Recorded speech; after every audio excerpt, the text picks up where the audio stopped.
Кыргыз элине маанилүү болгон эки чоң мамлекеттик майрам бар. Бул 31 август эгемендүүлүк күнү жана 5 май Конституция күнү. Баш мыйзам майрамын белгилеген сайын 30 жыл ичинде кандай өзгөрүүлөр болгонуна сар эсеп салып келебиз, талашабыз, тартышабыз. Учурдагы толук кандуу президенттик башкарууга негизделген баш мыйзамды талкуулап жатканда да карама каршы тарап кемчиликтерин аташкан. Бирок, ошол эле учурда 30 жылдан бери өзгөрбөгөн баалуулуктар бар. Ал унитардык мамлекеттин бүтүндүгү жана кол тийбес экени. Айгерим Жаныкул кызы ыйык баалуулуктар туурасында кеп салат.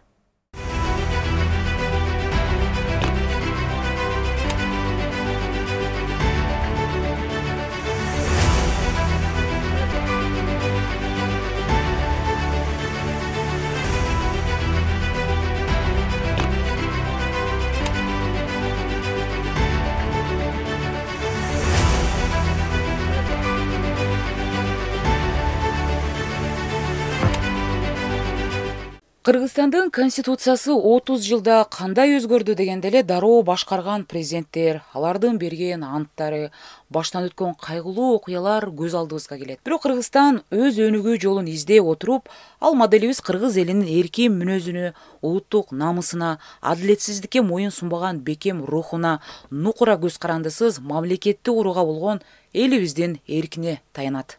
Колдонуудагы конституциянын башкы милдети эффективдүү мамлекеттик башкарууну уюштуруу. Кандай болбосун, эффективдүү мамлекет саясий туруктуулукту, экономикалык өсүштү жана социалдык өнүгүүнүн келечегин камсыз кылууга тийиш. Коюлган милдеттерди чечүү үчүн ресурстарды мобилизациялоо жөндөмү зарыл. Мындан сырткары, күчтүү же эффективдүү мамлекетке коом менен бийлик институттарынын ортосундагы байланышты ишке ашырууга мүмкүндүк берүүчү демократиялык элементтер керек. Баш мыйзам дал ушул элибиздин рухуна шайкеш келиши керектигин түшүндүк. Мыйзамдардагы бизге жат жана жасалма таңууланган нерселер өзүнөн өзү жок чыгып, Кыргызстандын кызыкчылыктарына төп келген эрежелер жана жоболор менен толукталууда. Дал ушул азыркы конституциянын негизинде жашап жаткан баш мыйзамдын долбоорун даярдаган мурдагы конституциялык кеңештин төрагасы, юридика илимдеринин доктору Бекбосун Бөрүбашев аны жазып коюп отуруп албай, азыр да кемчиликтерди аныктап, анализ жүргүзүлүп жаткандыгын айтат. Мазмунун окуп билип тактаган адам катары азыр эмнелер өзгөрүлүп атат? Күнүмдүк жашообузда кандай сезилерлик болуп атат? Ошол боюнча айтсаңыз да.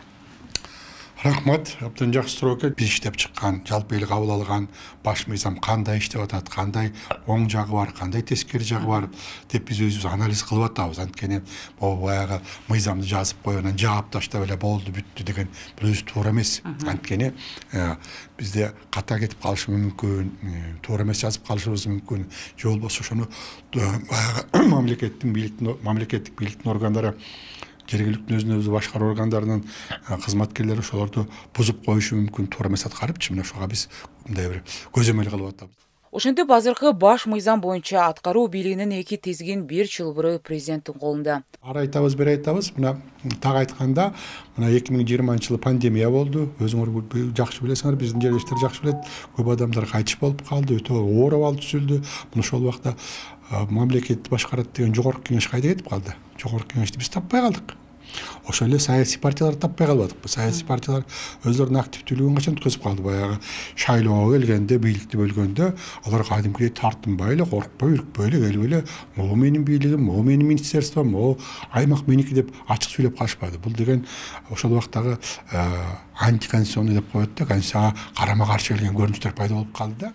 Бирок 30 жыл мурун мамлекеттин өзөгү болгон конституция кабыл алынганы бийлик бутактарынын ыйгарым укуктары жана мамлекеттин түзүлүшүндөгү негиздерин аныктап бере алды.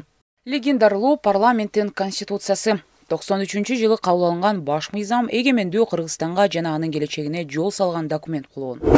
Аны жазып чыгуу үчүн 3 жылга чукул убакыт кеткен. Ага чейин жарым жыл баш мыйзамдын концепциясы тууралуу талкуулар жүргөн.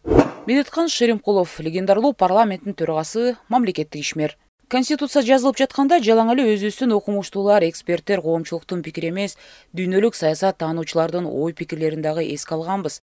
Мисалы, АКШнын сенаторлору жана мамлекеттик департаментинен адамдар келишкен. Мындан тышкары Европарламенттин генералдык секретарына баш мыйзам тууралуу маалымат жибергенбиз. Конституциянын долбоорун англис тилинде 3 экземплярда бергенбиз. Алар Европарламентте карашып, биздин долбоорго жакшы пикирин билдиришкен. Ошондой эле Россиянын конституциялык комиссиясынын ой пикирин угуп, ал жактан алдыңкы адистер келип жардам беришкен эле.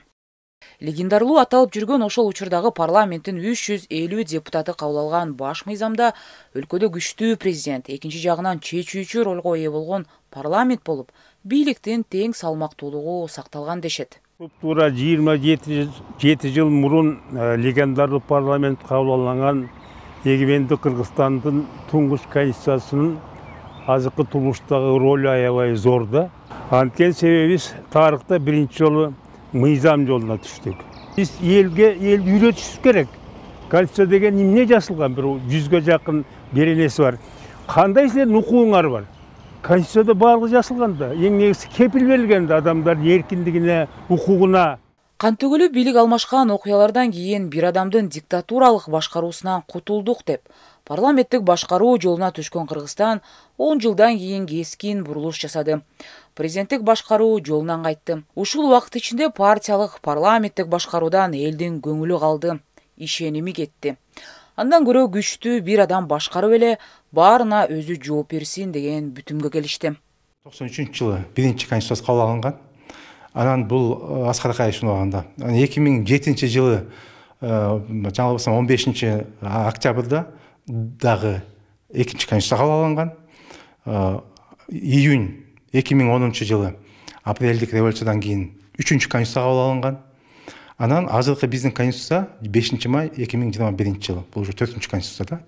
Мен жана биздин эгемендүүлүк алгандан баштап кабыл алган конституция боюнча айтып атам. Азыркы конституцияда эми бул адамдардын укугун коргоо жагында да көп өзгөчө көңүл бурулган. Кыргызстанда иш жүзүндө парламенттик башкаруу эч качан болгон эмес дешет эксперттер.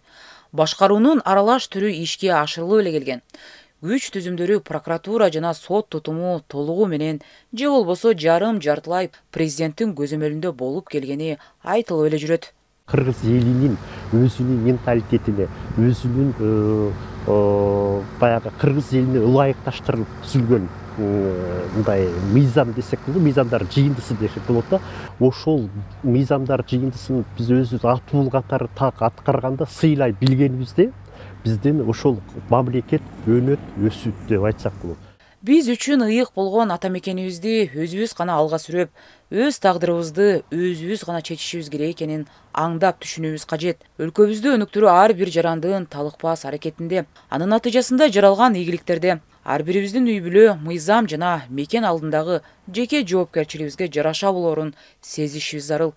Садыр Жапаров дагы бул сөзүн баш мыйзам күнү менен куттуктап жатып белгиледи.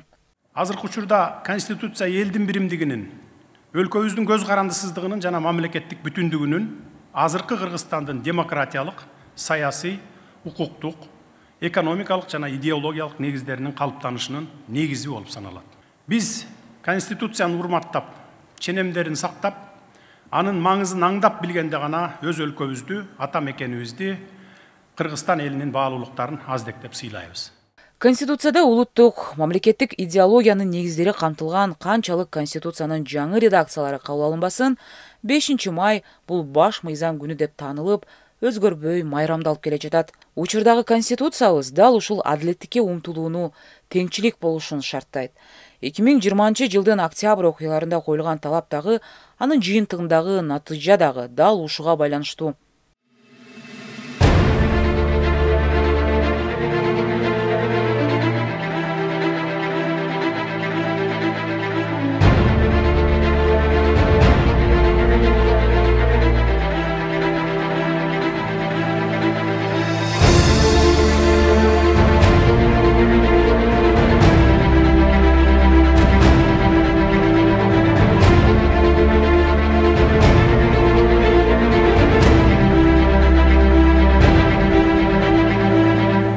Жалпы элдик добуш берүүдө мекендештерибиз өлкөнүн көз карандысыздыгын, салттуу үй бүлөлүк баалуулуктарды, жарандардын укуктары менен эркиндигин бекемдеген конституция үчүн добуш беришкен. Кыргызстандыктар саясий системанын туруктуулугун, ата-бабалардын каада салтынын сакталышын, ошондой эле социалдык кепилдиктер менен камсыз болуу жолун тандашкан.